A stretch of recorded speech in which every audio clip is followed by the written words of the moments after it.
bienvenidos una vez más a nuestro programa El Club de la Diversión. Tu club, mi club, nuestro club. Chucho, hoy nos encontramos desde El Tolón y vamos a llevarles un programa de película. Chucho, cuéntame qué es lo que vamos a ver hoy. Bueno, y vamos a ver Sherlock Holme 2, Juegos de Sombra. Disfrútenlo y recuerden nuestros correos, elclubdeladiversión@gmail.com.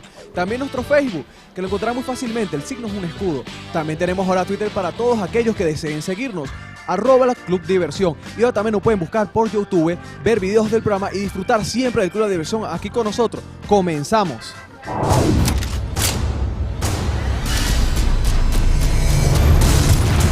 It had to have a bit more gravitas and be a bit more exciting and challenging. This is definitely a bigger and better Sherlock. I was very keen to make a second one. There's more fun to be had. We wanted it to be incredibly memorable, incredibly cinematic, and very authentic. No pressure. It always feels credible, but never predictable. It's a movie that always keeps you on your toes.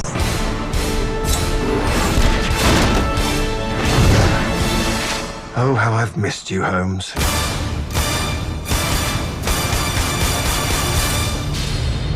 Y tenemos un premio especial aquí en el Club de la Diversión. Es una libreta de Sherlock Holmes 2, Juego de Sombras. La pregunta es la siguiente. ¿En qué año se escribió el primer libro de Sherlock Holmes? Mande la respuesta a nuestro correo, elclubdeladiversión@gmail.com. There's this interesting give and take between fiction and filmmaking where epic sweeping ideas come alive on screen. We really kind of happened our way into accommodating Guy's vision and bringing the first Sherlock its own tone. You know what happens when you dance? This looks promising. I really enjoyed making the last movie. It was collaboration, but it was more than that. It was the producers, Robert, myself, and Jude, creatively. We spent the first film laying down the bedrock of the patterns of how they interact. This time we just push it a little further. I'm not going out with you dressed like that. Who are you two? Here it comes.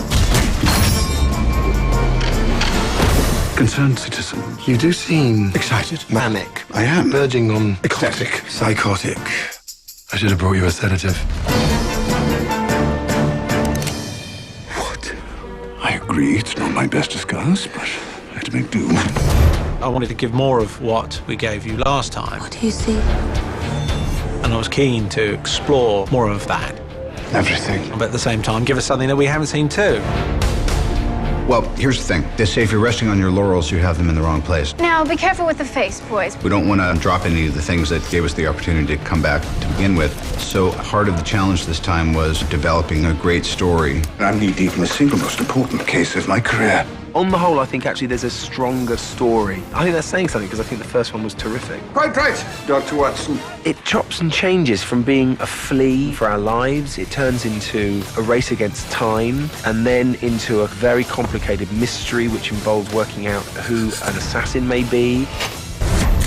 Do you need me to elaborate? Or can we just crack on? The story is much more Watson-centric. It picks up almost where it left off. Oh, Mrs. Hudson! Why are you here? Watson is about to get married tomorrow Oh, embrace me. and is concerned with Holmes' state of mind, his obsessional behavior towards Professor Moriarty. Follow that strand. The clues point in one direction. We see the after effects of Holmes having been obsessing on Moriarty for a while, If we can find him and stop him, we'll prevent the collapse of Western civilization. to the exclusion of everything else, including sanity. You're drinking embalming fluid. He's the uber villain. He literally is the original super villain. He's very well known and highly respected. Celebrated author and lecturer, More plaisir. mathematical genius. But, you know, he's a sociopath. Within the unconscious is an insatiable desire for conflict. The mystery is the ambition of Moriarty.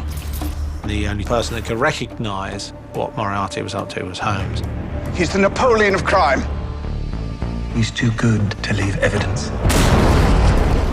There's a wonderful mystery to just how awful this man is. So we know that he's the spider of the center of a web. We know that he's the greatest criminal mastermind of all time, but we don't actually know the specifics of that. My horror at your crimes is matched only by my admiration at the skill it took to achieve them.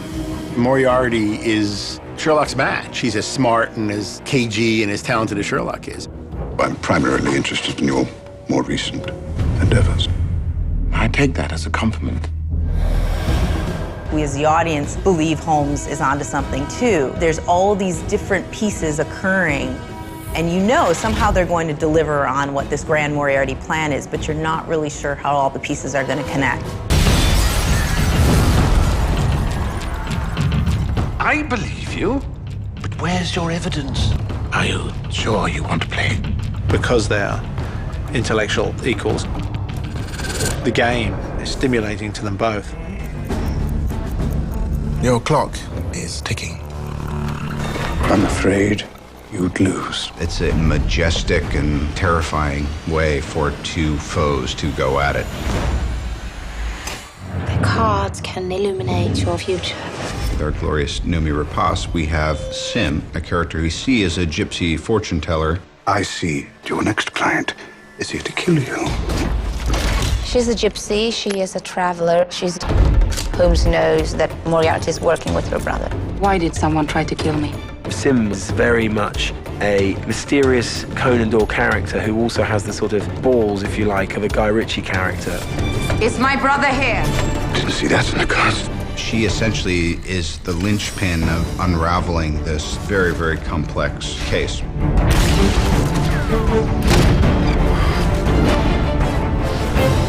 Time is up. Just follow my lead. It's a roller coaster ride into the world of Sherlock Holmes. Y vamos a una breve pausa y continuamos con el Club de la Diversión.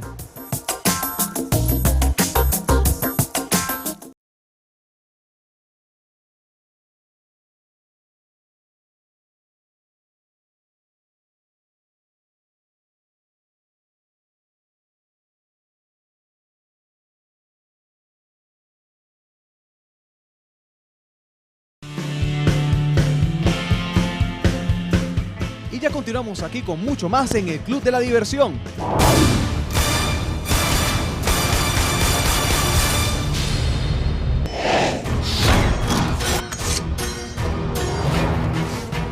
Some people are film stars and some people are actors. What Robert combines is an actor and a film star. That's the best way to be. Whatever you do, don't let these gypsies make you drink. I think he's one of the greatest on the screen. You might as well dance. I come in, I get them all tied up. Circle! Boom! Kill shot! He can pull anything off. It's to do with an imagination, it's to do with a charm that he has, and it's fantastic. What Robert gets across of Holmes is something of the sort of exquisite artistry of him, the humor, the physical courage. He's after us because of you. Watson is able to provide us the way into Holmes we can understand, the way into this sort of strange, eccentric, mysterious character who is so unlike us. That's what makes him so special.